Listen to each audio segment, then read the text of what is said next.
नमस्कार। मार्च 2025। इस महीने में ऐसा क्या खास हुआ जिसका असर आने वाले समय पर भी दिखेगा? आज हम यही समझने की कोशिश करेंगे कुछ बड़ी घटनाओं के जरिए, लोकल एक्शन से लेकर ग्लोबल इम्पैक्ट तक। तो सबसे पहले ये सोचते हैं कि जब हम किसी महीने को याद करते हैं तो आखिर याद क्या रहता है? कौन सी बातें इतिहास बन जाती हैं? चलिए इसी सवाल से शुरुआत करते हैं। क्या वो छोटी छोटी स्थानीय पहलें होती हैं जो हमारे रोजमर्रा की जिंदगी पर सीधा असर डालती हैं? क्योंकि अक्सर सबसे बड़ा बदलाव तो जमीनी स्तर से ही शुरू होता है ना?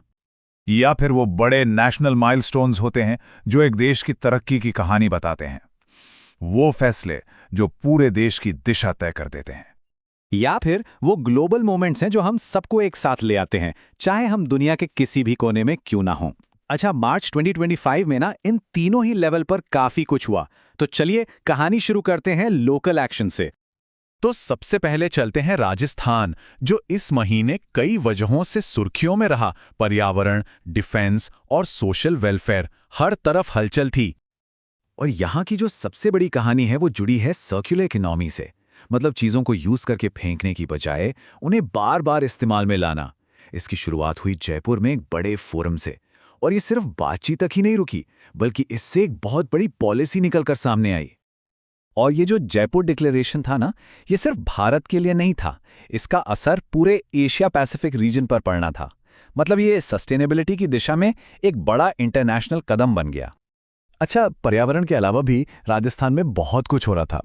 एक तरफ उदयपुर में आयुर्वेदा और नेचुरोपैथी पर एक नेशनल कन्वेंशन हुआ, तो दूसरी तरफ जोधपुर में हमारी स्पेशल फोर्सेस ने अपनी तैयारियों को परखा। और हाँ, छोटे बच्चों की सेफ्टी के लिए एक नई इंश्योरेंस स्कीम भी लॉन्च हुई। तो ये तो हुई राजस्थान की बात। अब थोड़ा जूम आउट करते हैं और देखते हैं कि नेशनल लेवल पे क्या चल रहा था। यहाँ भारत इकोनॉमी, हेल्थ और कल्चर, इन सभी क्षेत्रों में बड़े कदम उठा रहा था। इकोनॉमी की बात करें तो एक बहुत बड़ी खबर आई। दो सरकारी कंपनियां IRCTC और IRFC, इन्हें नवरत्न का स्टेटस मिल गया।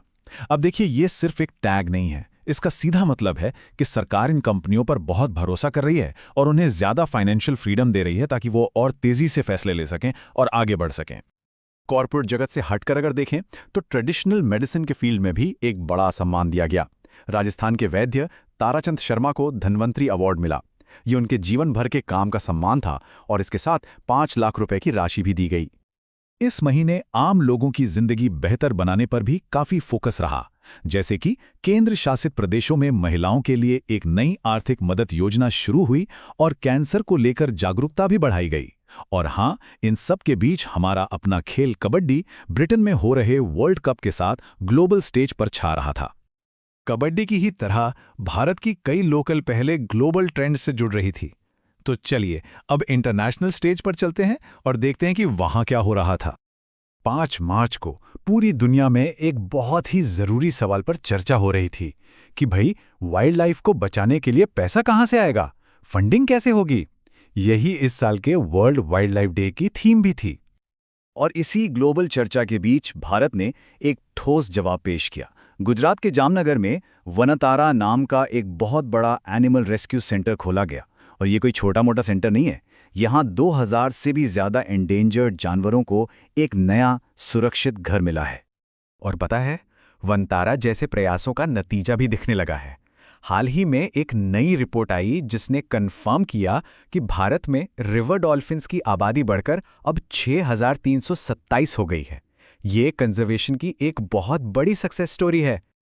वाइल्ड लाइफ से हटकर देखें तो टेक्नोलॉजी और सिनेमा की दुनिया भी अपने आने वाले कल की दिशा तय कर रही थी।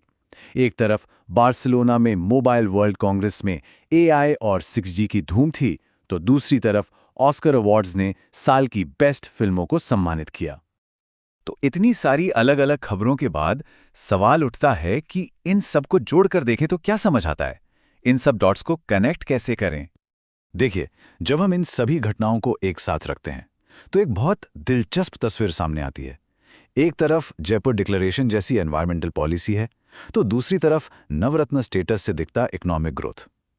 एक और वनतारा में वाइल्ड लाइफ कंजर्वेशन है, तो दूसरी ओर MWC में फ्यूचर की टेक्नोलॉजी। ऐसा लगता है कि हर घटना तरक्की की एक बड़ी कहानी का एक छोटा सा लेकिन जरूरी हिस्सा है। तो लोकल पॉलिसी से लेके ग्लोबल टेक्नोलॉजी तक मार्च 2025 में कई बीज बोए गए हैं। अब सोचने वाली बात यह है कि इनमें से कौन सी घटना का असर इतना गहरा होगा कि हम 10 साल बाद यानी 2035 में भी इसके बारे में बात कर रहे होंगे। खैर, इसका जवाब तो वक्त ही बताएगा। अगर आपको ये वीडियो पसंद आया हो तो कमेंट करके ज़रूर बताएं और अगला टॉपिक क्या होना चाहिए वो भी हमें ज़रूर बताएं। आपका एक लाइक हमें और बेहतर और सटीक कंटेंट बनाने की प्रेरणा देता है।